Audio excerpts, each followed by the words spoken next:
ನಮಸ್ಕಾರ, ಎಲ್ಲರಿಗೂ ಕನ್ನಡತಿ ಅಡುಗೆ ಚಾನಲ್ಗೆ ಸ್ವಾಗತ. ಇಲ್ಲಿ ನಾನು ಕಡಲೆಕಾಳನ್ನು ನೆನೆಸ್ಬಿಟ್ಟು ತೊಗೊಂಡೇನ್ರಿ. ಈ ಫಸ್ಟ್ ಕಡಲೆಕಾಳು ಒಳಗಿನ ನೀರನ್ನು ತೆಗೆದುಬಿಟ್ಟು ತಗೋತೆ. ಇಲ್ಲಿ ನಾನು ಒಂದು ಬಟ್ಲಾಗಷ್ಟ ನೆನೆಸಿರುವ ಕಡಲೆಯನ್ನು ತೊಗೊಂಡೇನ್ರಿ. ಇವನ್ ರಾತ್ರಿನೇ ತೊಳೆದ್ಬಿಟ್ಟು ನೆನೆಸ್ಬಿಟ್ಟು ತೊಗೊಂಡಿದ್ದೆ. ಕಡಲೆ ನೆನೆಯಕ್ಕೆ ತುಂಬ ಟೈಮ್ ಬೇಕ್ರಿ, 6 ಇಂದ 8 ಅವರ್ ಅಂತೂ ಬೇಕೇ ಬೇಕು.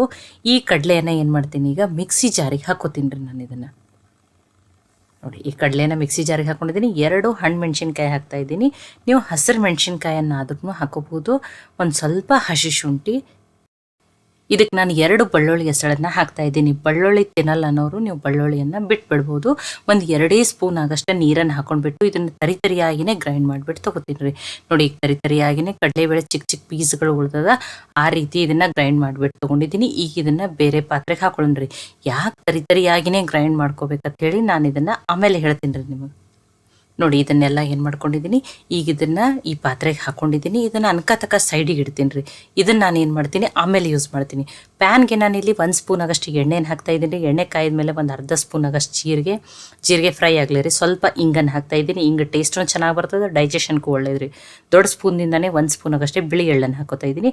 ಆ ಎಣ್ಣೆಯಲ್ಲಿ ಫ್ರೈ ಮಾಡಿಬಿಟ್ಟು ತೊಗೋತೀನಿ. ಇಲ್ಲಿ ನೀವು ಬೇಕಂದ್ರೆ 1 ಸ್ಪೂನ್ ಆಗಷ್ಟು ಚಿಲ್ಲಿ ಫ್ಲೆಕ್ಸನ್ನಾದ್ರೂ ಹಾಕೋಬೋದು. ಬೈಂಡಿಂಗ್ ಸಲುವಾಗಿ ನಾನು ಅರ್ಧ ಬಟ್ಲಾಗಷ್ಟು ಕಡಲೆಬೇಳೆ ಹಿಟ್ಟನ್ನು ಹಾಕ್ತಾಯಿದ್ದೀನಿ. ಇದನ್ನು ಮೀಡಿಯಮ್ ಫ್ಲೇಮ್ದಲ್ಲಿಟ್ಟನೆ ಕಡಲೆಬೇಳೆ ಹಸಿ ಅಂಶ ಹೋಗೋದವರೆಗೂ ಹುರಿದ್ಬಿಟ್ಟು ತೊಗೋಬೇಕ್ರಿ. ಹುರಿದ ಮೇಲೆ ಸ್ವಲ್ಪ ಲೈಟಾಗಿ ಕಲರ್ ಚೇಂಜ್ ಆಗಬೇಕು, ಒಂದು ಘಮಘಮನೆ ವಾಸನೆ ಬರ್ಬೇಕು ನೋಡ್ರಿ. ಅಲ್ಲಿವರೆಗೂ ಈ ಕಡಲೆಬೇಳೆ ಹಿಟ್ಟನ್ನು ಹುರಿದ್ಬಿಟ್ಟು ತೊಗೋರಿ. ನೋಡಿ, ಇಷ್ಟು ಲೈಟಾಗಿ ಕಲರ್ ಚೇಂಜ್ ಆದರೆ ಸಾಕ್ರಿ. ಈಗ ಗ್ಯಾಸನ್ನು ಆಫ್ ಮಾಡ್ತೀನಿ. ಇದನ್ನು ಅನ್ಕತಕ್ಕ ಸೈಡಿಗೆ ಇಡ್ತೀನಿ. ಈಗ ಉಳಿದಿರುವ ಸಾಮಗ್ರಿಗಳನ್ನ ಹಾಕೊಂಡ್ರಿ. ಇದಕ್ಕೊಂದು ಅರ್ಧ ಸ್ಪೂನ್ ಆಗಷ್ಟೇ ಅರಿಶಿನ ಹಾಕ್ತಾಯಿದ್ದೀನಿ. 1 ಸ್ಪೂನ್ ಆಗಷ್ಟೇ ಕಸೂರಿ ಮೇಥಿಯನ್ನು ಪುಡಿ ಮಾಡಿ ಹಾಕೊಂಡ್ರೆ ಟೇಸ್ಟ್ ಚೆನ್ನಾಗಿ ಬರ್ತದೆ. ಈ ಥರ ಹಾಕ್ರಿ, ಇಲ್ಲ ಸ್ಕಿಪ್ ಮಾಡಿರಿ. ಸ್ವಲ್ಪ ತೊಳೆದು ಕಟ್ ಮಾಡಿ ಇಟ್ಕೊಂಡಿರುವಂಥ ಕೊತ್ತಂಬರಿ ಸೊಪ್ಪು, ಅರ್ಧ ಸ್ಪೂನ್ ಆಗಷ್ಟೇ ಗರಂ ಮಸಾಲಾನ ಹಾಕ್ತಾಯಿದ್ದೀನಿ. ಅರ್ಧ ಸ್ಪೂನ್ ಆಗಷ್ಟೇ ಚಾಟ್ ಮಸಾಲ ಹಾಕ್ತಾಯಿದ್ದೀನಿ. ನೀವು ಡ್ರೈ ಮ್ಯಾಂಗೋ ಪೌಡ್ರನ್ನಾದರೂ ಹಾಕೋಬೋದು. ಅರ್ಧ ಸ್ಪೂನ್ ಆಗಷ್ಟೇ ಅಜ್ವಾನ್ ಅಥವಾ ಓಂ ಕಾಳನ್ನು ತಿಕ್ಕಿ ಹಾಕ್ತಾಯಿದ್ದೀನಿ ರೀ. ರುಚಿಗೆ ತಕ್ಕಷ್ಟು ಉಪ್ಪು, ಆ ಕಡಲೆಬೇಳೆ ಹಿಟ್ಟನ್ನು ಏನು ಹುರ್ಕೊಂಡಿದ್ದಲ್ರಿ ಅದನ್ನು ಹಾಕ್ತಾಯಿದ್ದೀನಿ. ಈಗ ಇದನ್ನು ಮಿಕ್ಸ್ ಮಾಡೋಣ್ರಿ. ಮಿಕ್ಸ್ ಮಸಾಲೆ ಇದನ್ನೆಲ್ಲ ನೀಟಾಗಿ ಹಿಟ್ಟೆಲ್ಲ ನೀಟಾಗಿ ಮಿಕ್ಸ್ ಆಗಲಿ ರೀ. ಇಲ್ಲೇ ನೀರು ಹತ್ತೋದಿಲ್ಲ ರೀ. ಇದ್ರ ಒಳಗನೆ ಮಿಕ್ಸ್ ಮಾಡಿ ಗಟ್ಟಿಯಾಗಿಯೇ ಹಿಟ್ಟನ್ನು ಕಲಿಸ್ಬಿಟ್ಟು ತೊಗೋಬೇಕು ನೋಡ್ರಿ. ನೋಡಿ, ಹಿಟ್ಟನ್ನು ಯಾವ ರೀತಿ ಇರಬೇಕಂತನೂ ತೋರಿಸ್ತೀನಿ. ಇಲ್ಲ ನೀವು ಗ್ರೈಂಡ್ ಮಾಡೋ ಮುಂದೆ ನೀರನ್ನು ಜಾಸ್ತಿ ಹಾಕಿದರೆ ಇಲ್ಲಿ ತುಂಬಾ ಮೆತ್ತಗೆ ಅನ್ಸಕತ್ತಿತ್ತಂದ್ರೆ ನೀವು ಒಂದು 2 ಸ್ಪೂನ್ ಆಗಷ್ಟು ಅಕ್ಕಿ ಹಿಟ್ಟನ್ನು ಹಾಕ್ಕೊಂಡ್ಬಿಟ್ಟು ಅಡ್ಜಸ್ಟ್ ಮಾಡ್ಕೋಬೋದು ನೋಡ್ರಿ. ನೋಡಿ, ಇದೇ ರೀತಿಯೇ ಇರಬೇಕು ನೋಡ್ರಿ. ನಾನೇನಿಲ್ಲಿ 1 ಸ್ಪೂನೂ ಯಾವ ನೀರನ್ನು ಹಾಕದೇ ಕಲಿಸ್ಬಿಟ್ಟು ತೊಗೊಂಡಿದ್ದೀನಿ ರೀ. ನಾನು ಅಲ್ಲಿ 2 ಸ್ಪೂನ್ ನೀರನ್ನು ಹಾಕಿ ನಾನು ಗ್ರೈಂಡ್ ಮಾಡ್ಕೊಂಡಿದ್ದೆ. ಇದಕ್ಕೊಂದು ಸ್ವಲ್ಪ ಎಣ್ಣೆಯನ್ನು ಹಚ್ತೀನಿ ರೀ.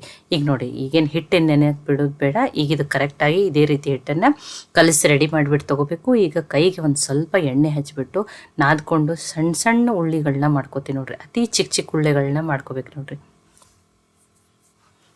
ನೋಡಿ, ನಿಮಗೆ ತೋರಿಸ್ತೀನಿ ಯಾವ ರೀತಿ ಇಷ್ಟು ಸಣ್ಣ ಸಣ್ಣ ಉಳ್ಳಿಗಳನ್ನ ರೆಡಿ ಮಾಡ್ಕೋತೀನಿ. ನಾನು ಈ ಒಂದನ್ನಲ್ಲ ಇನ್ನೊಂದನ್ನು ಮಾಡಿ ತೋರಿಸ್ತೀನಿ. ಮತ್ತು ಈಗ ಏನು ಮಾಡ್ಕೋತೀನಿ ರೀ, ಒಮ್ಮೆಲೆ ಇವನ್ನ ಏನು ಮಾಡ್ತೀನಿ, ರೆಡಿ ಮಾಡ್ಕೋತೀನಿ ನೋಡ್ರಿ. ನೋಡಿ, 2 ಮಾಡ್ಕೊಂಡಿದ್ದೀನಿ. ಒಮ್ಮೆಲೆ ಏನು ಮಾಡೋಣ್ರಿ, ಇದನ್ನು ರೆಡಿ ಮಾಡ್ಕೋತೀನಿ ನಾನು. ನೋಡಿ, ಇದನ್ನು ಈ ರೀತಿ ತೊಗೊಂಡಿನಿ. ಸಣ್ಣ ಸಣ್ಣ ಉಳ್ಳಿಗಳನ್ನ ಮಾಡ್ಕೊಂಡಿದ್ದೀನಿ. ಕೈಗೆ ಒಂದು ಸ್ವಲ್ಪ ಎಣ್ಣೆ ಹಚ್ಚಿಬಿಟ್ಟು ನೀವೇನು ನೋಡಿ ಚಿಕ್ಕ ಚಿಕ್ಕ ಕೈನಲ್ಲೇ ತಟ್ಟಿಬಿಟ್ಟು ತೊಗೋಬೋದು. ಇಲ್ಲ ಅಂದ್ರೆ ನೀವೇನು ಮಾಡ್ಬೋದು, ಪ್ಲಾಸ್ಟಿಕ್ ಕವರ್ಗೆ ಎಣ್ಣೆ ಹಚ್ಚಿಬಿಟ್ಟು ಈ ಉಳ್ಳಿಗಳನ್ನ ಇಟ್ಟು ಇನ್ನೊಂದು ಪ್ಲಾಸ್ಟಿಕ್ ಪೇಪರ್ ಇಟ್ಟು ಸಣ್ಣ ಪ್ಲೇಟ್ ಅಥವಾ ಬಟ್ಲದಿಂದನೂ ತಟ್ಟಿಬಿಟ್ಟು ತೊಗೋಬೋದು. ನಿಮಗೆ ಯಾವ ರೀತಿ ಈಸಿ ಆಗ್ತೈತಿಲ್ಲ ನೀವು ಆ ರೀತಿ ಮಾಡಿರಿ. ಅಥವಾ ದೊಡ್ಡದು ಬಟರ್ ಪೇಪರ್ ಶೀಟ್ ಇತ್ತಂದ್ರೆ ಬಟ್ಲಕ್ಕೆ ಎಣ್ಣೆ ಹಚ್ಚಿಬಿಟ್ಟು ಒಮ್ಮೆಲೆ ಒಂದು 7-8 ಇಟ್ಟು ತಟ್ಟಿಬಿಟ್ಟು ತೊಗೋಬೋದು. ನಾನು ಇದು ಚಿಕ್ಕ ಚಿಕ್ಕ ಅಗದಿ ಸಣ್ಣ ಸಣ್ಣ ಉಳ್ಳಿಗಳನ್ನ ತೊಗೊಂಡಿದ್ದೀನಿ. ನಾನು ಈ ರೀತಿ ಕೈಯಲ್ಲೇ ಮಾಡಿಬಿಟ್ಟು ತೊಗೋತೀನಿ ರೀ. 2 ಮಾಡಿಬಿಟ್ಟು ತೋರಿಸಿದ್ದೀನಿ. ಈ ಉಳಿದಿದ್ದನ್ನು ಒಮ್ಮೆಲೆ ರೆಡಿ ಮಾಡ್ಕೊಂಡಿನಿ ನೋಡಿ. ಆಲ್ರೆಡಿ ಕರಿಲಕ್ಕೆ ಎಣ್ಣೆನೂ ಕೈಲಕ್ಕೆ ಇಟ್ಟೀನಿ. ಇಲ್ಲ ನಮಗೆ ಎಣ್ಣೆ ಕರಿದು ಬೇಡ ಅಂದ್ರೆ ನೀವು ಏರ್ ಫ್ರೈಯರ್ ಇತ್ತಂದ್ರೆ ಅದರಲ್ಲಿನೂ ಇದನ್ನು ಏನು ಮಾಡ್ಬೋದು, ಬೇಯಿಸ್ಬಿಟ್ಟು ತೊಗೋಬೋದು. ಆಲ್ರೆಡಿ ಎಣ್ಣೆ ಚೆನ್ನಾಗಿ ಕಾಯ್ದದ್ರಿ. ಈಗ ಇದನ್ನು ಕರೆದ್ಬಿಟ್ಟು ತೊಗೊಂಡ್ರಿ. ಒಂಚೂರು ಎಣ್ಣೆ ಹಿಡಿಯಲ್ರಿ, ಇವು ತುಂಬಾ ಡ್ರೈ ಇರ್ತಾವ್ರಿ. ನೋಡಿ, ಈಗ ಇದನ್ನು ಮೀಡಿಯಮ್ ಫ್ಲೇಮ್ದಲ್ಲಿಟ್ಟನೆ ಕರೆದ್ಬಿಟ್ಟು ತೊಗೊಳೋಣ್ರಿ. ನಿಮಗೆ ಹಿಟ್ಟು ಮೆತ್ತಗಾಗಿತ್ತು, ನೀವು ಗ್ರೈಂಡ್ ಮಾಡೋ ಮುಂದೆ ನೀರನ್ನು ಜಾಸ್ತಿ ಹಾಕ್ಕೊಂಡಿದ್ರೆ ಅಂದ್ರೆ ಏನು ಮಾಡಿರಿ, ಅಕ್ಕಿ ಹಿಟ್ಟನ್ನು ಹಾಕಿಬಿಟ್ಟು ಅಡ್ಜಸ್ಟ್ ಮಾಡ್ಕೊರಿ. ನೋಡಿ, ಲೈಟ್ ಕೆಂಪಗಾಗೋವರೆಗೂ ಕರೆದ್ಬಿಟ್ಟು ತೊಗೊಳೋಣ್ರಿ. ನೋಡಿ, ಇನ್ನೊಂದು ಸೆಟ್ ಅದಾವಲ್ಲ ಅದನ್ನು ಕರೆದ್ಬಿಟ್ಟು ತೊಗೋತೀನಿ ರೀ ನಾನು.